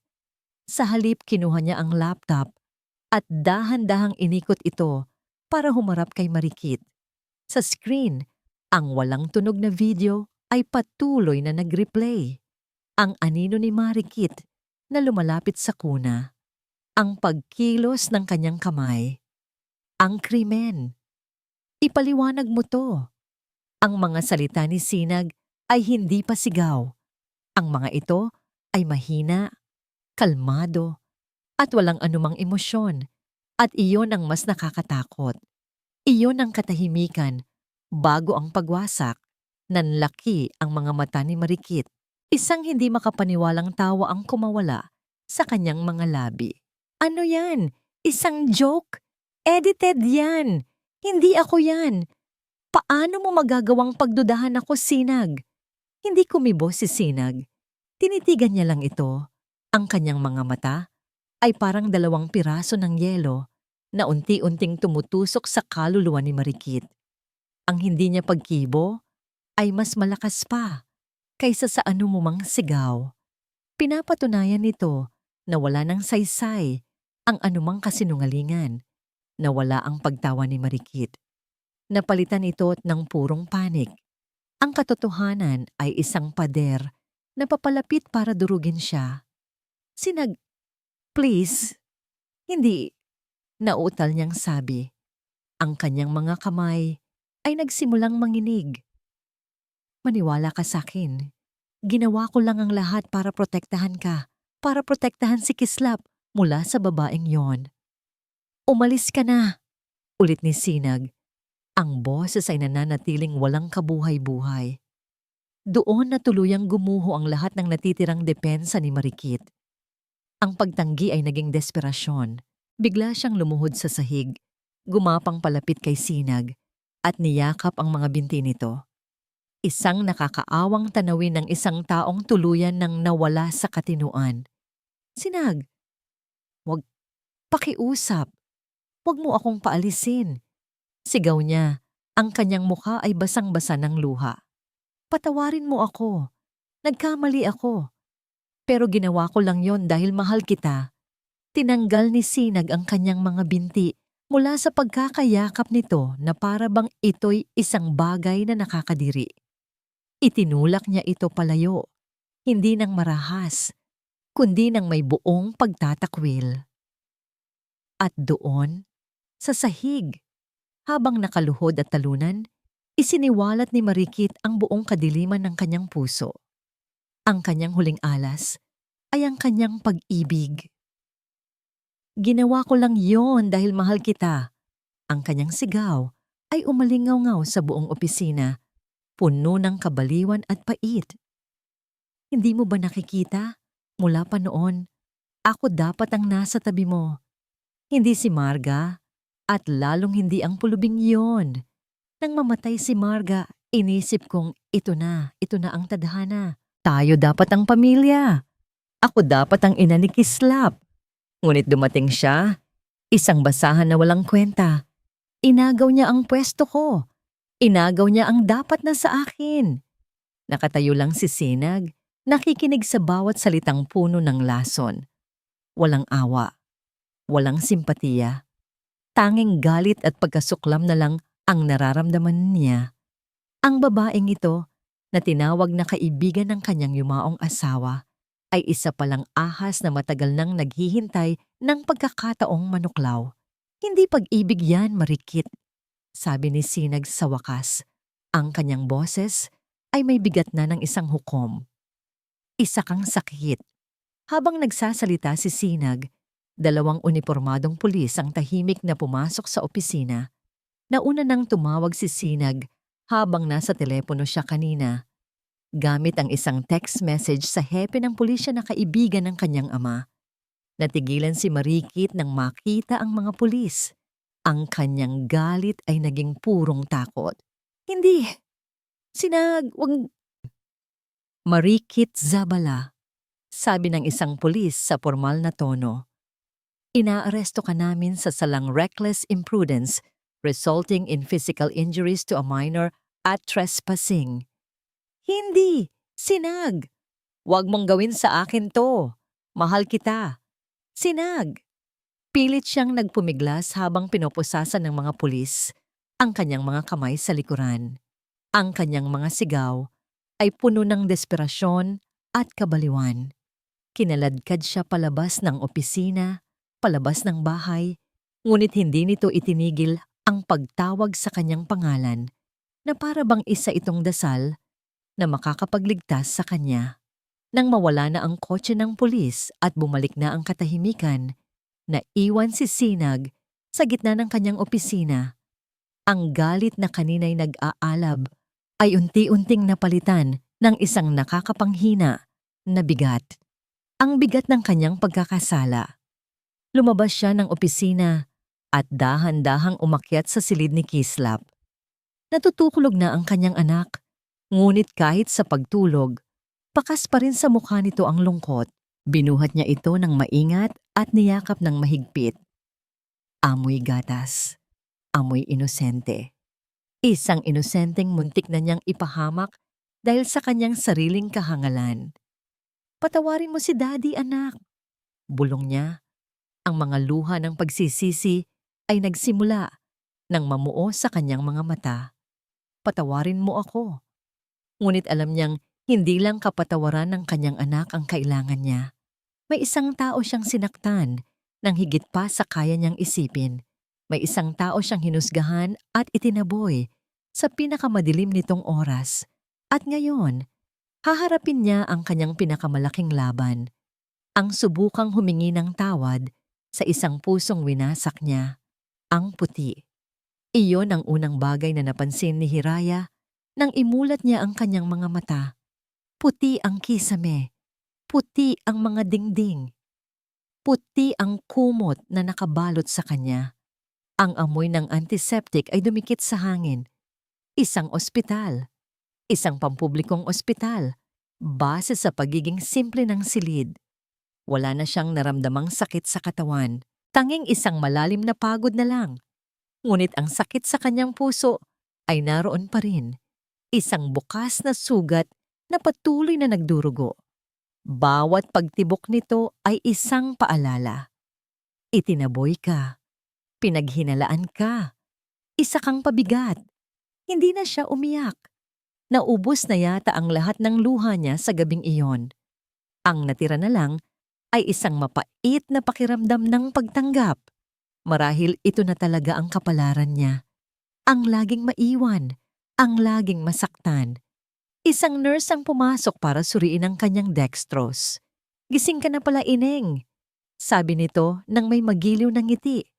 "Huwag kang mag-alala," sabi ng doktor. "Dehydration at overfatigue lang yan. Makakalabas ka rin bukas." Tumangulang si Hiraya. Bukas? At pagkatapos ng bukas, ano? Saan siya pupunta? Wala na siyang babalikan. Biglang bumukas ang pinto ng silid. Inaasahan ni Hirayang ang nurse ulit, ngunit ang taong pumasok ay ang huling taong gusto niyang makita sa mundo. Si Sinag. Karga nito sa isang braso ang natutulog na si Kislap. Ang kanyang mukha ay gusot. Ang kanyang mga mata ay namumugto. At sa ilalim ng mga ito ay may maitim na bilog. Mukha siyang isang taong hindi natulog, isang taong dumaan sa sarili niyang impyerno. Sa isang iglap, bumalik ang lahat ng sakit. Agad na ipinihit ni Hiraya ang kanyang mukha patungo sa bintana. Tinalikuran ang lalaking sumira sa kanya. Isang malinaw na mensahe. "Umalis ka. Wala na tayong dapat pag-usapan." Ang pagtalikod ni Hiraya ay mas masakit pa kaysa sa isang sampal.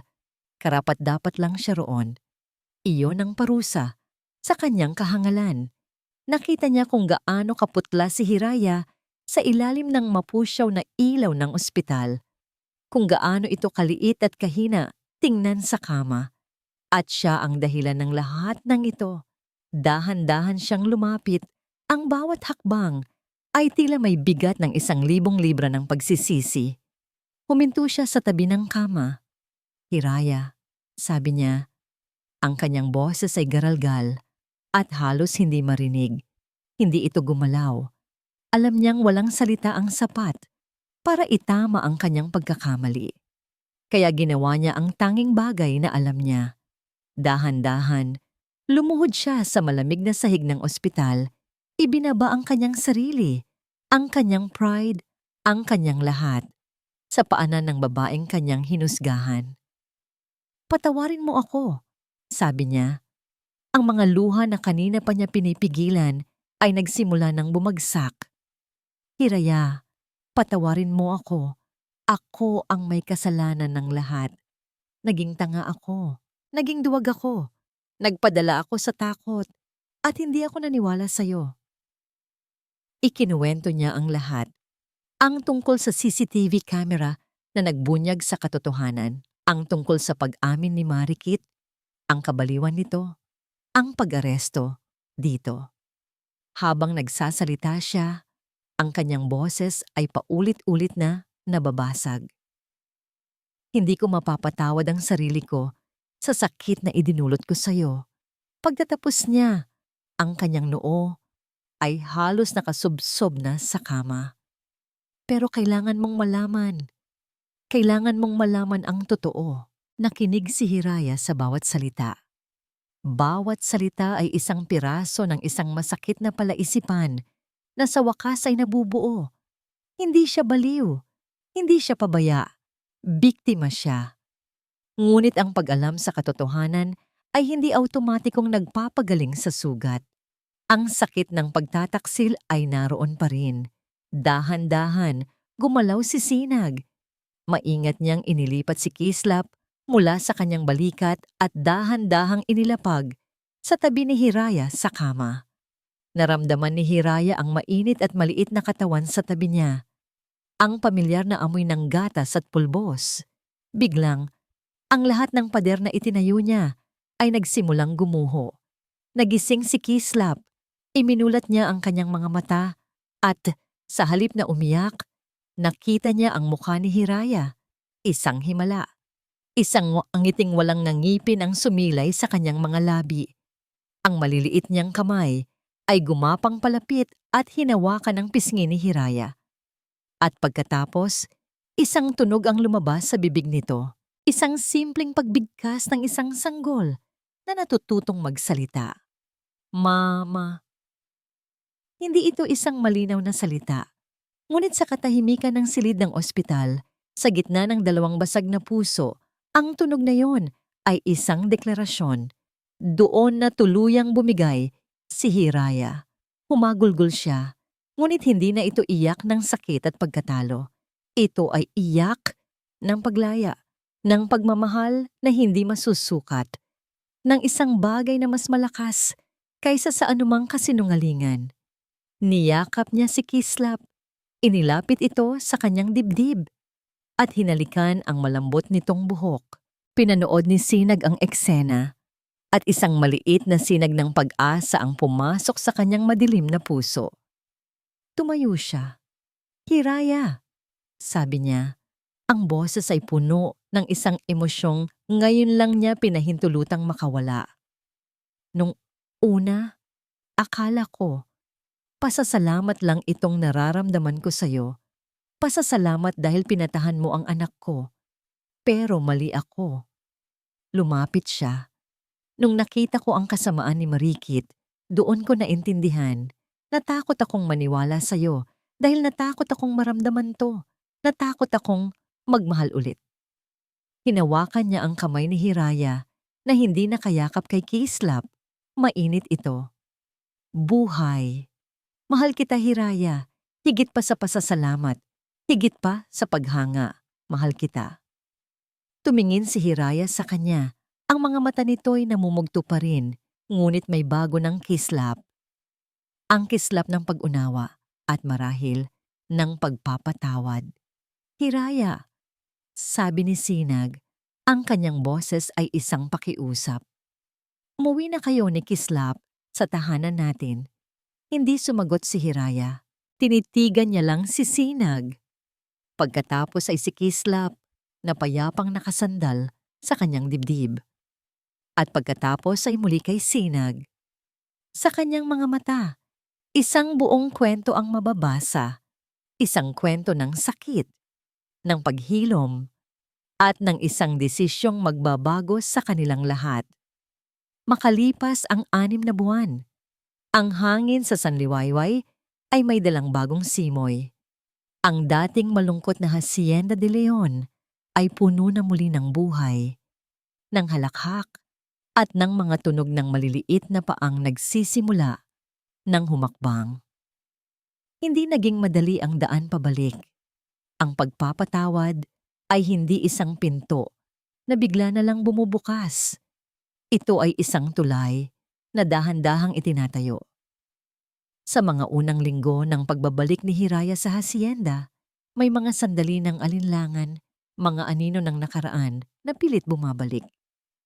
Ngunit sa bawat pag-aalaga ni Sinag, sa bawat pagpapakita nito ng pagsisisi at pagmamahal, unti-unting naghihilom ang mga sugat sa puso ni Hiraya.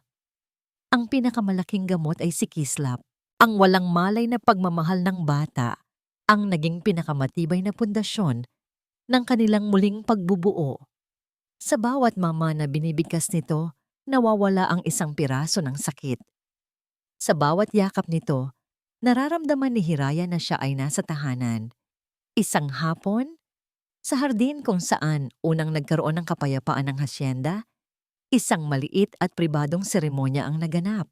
Suot ang isang simpleng puting bestida, tumayo si Hiraya sa harap ng isang maliit na grupo ng mga kaibigan at ni Manang Elsa. Sa kanyang tabi, nakatayo si Sinag Suot ang isang barong Tagalog. Hawak ang kamay niya na para bang hindi na niya ito bibitawan pa. Sa pagkakataong ito, hindi na tinago ni Hiraya ang pilat sa kanyang pulso. Ito ay naroon. Isang paalala hindi ng kahinaan, kundi ng isang laban na kanyang ipinanalo. Isang simbolo ng kanyang lakas. Hiraya manansala, sabi ni Sinag sa harap ng lahat. Ang kanyang boses ay nanginginig sa emosyon. Ikaw ang naging himig sa katahimikan ng buhay ko. Ikaw ang nagbalik ng ngiti sa aking anak. Ikaw ang nagturo sa akin kung paano magmahal mo. Mo. Tinatanggap mo ba ako, kasama ng lahat ng aking pagkukulang, para maging iyong asawa, para buuin ang ating pamilya? Tumingin si Hiraya sa mga mata ni Sinag. Nakita niya roon ang pagsisisi, ngunit higit sa lahat, nakita niya roon ang isang pag-ibig na totoo at dalisay. Sinag de Leon, sagot niya. Ang mga luha ng kaligayahan ay dumadaloy sa kanyang mga pisngi. Ikaw at si Kislap ang naging sagot sa mga pangarap na akala ko'y matagal nang namatay. Oo, tinatanggap kita. Ang kanilang mga labi ay nagtagpo sa isang halik na nagsara sa lahat ng sakit ng nakaraan at nagbukas sa isang pangako ng walang hanggang umaga. Sa isang sulok, buhat-buhat ni Manang Elsa ang 1 taon ng si Kislap. Ang bata na ngayon ay mas malaki na at may ilang hibla na nimbuma na buhok ay masayang pumapalakpak, tila naiintindihan ang kagalakang bumabalot sa lahat. Ang buhay ay naging isang payapang himig. Si Hiraya ay hindi na lang isang yaya. Siya na ang ilaw ng tahanan. Si Sinag ay hindi na lang isang amo. Siya na ang isang asawang puno ng pag-aaruga at isang amang natutong maging masaya. At si Kislap ang naging sentro ng kanilang mundo, ang buhay na patunay ng kanilang pag-ibig. Isang umaga, ilang buwan pagkatapos ng kanilang kasal, magkasamang nakatayo sina Sinag at Hiraya sa beranda. Katulad ng gabing umalis si Hiraya. Ngunit ngayon, ang eksena ay ibang-iba na. Karga nilang dalawa si Kislap, na ngayon ay masiglang itinuturo ang papalabas na araw sa bayan ng Sanliwayway. Ang langit ay pinintahan ng kulay kahel, rosas at ginto. Niyakap ni Sinag si Hiraya mula sa likuran, ipinatong ang kanyang baba. Sa balikat nito, ang kanilang mga kamay ay magkahawak habang pareho nilang sinusuportahan si Kislap. Ang kanilang mga puso ay tumitibok bilang isa.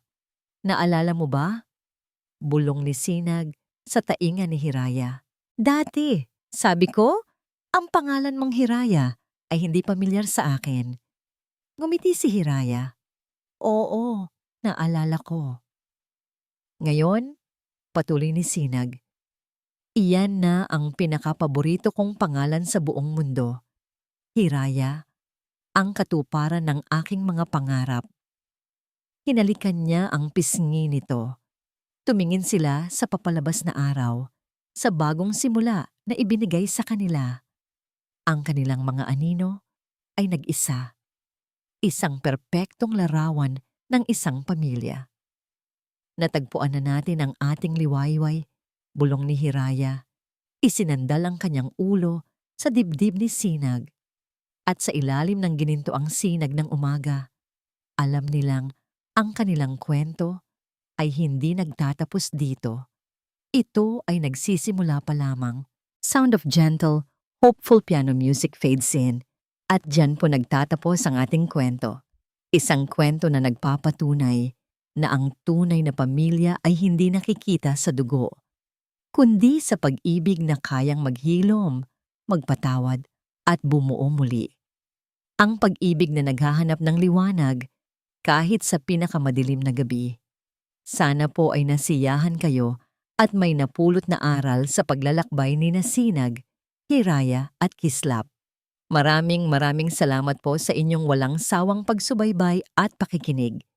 Kung mayroon po kayong mga saloobin o komento tungkol sa ating kwento, huwag po kayong mag-atubiling i-type sa comment section sa ibaba.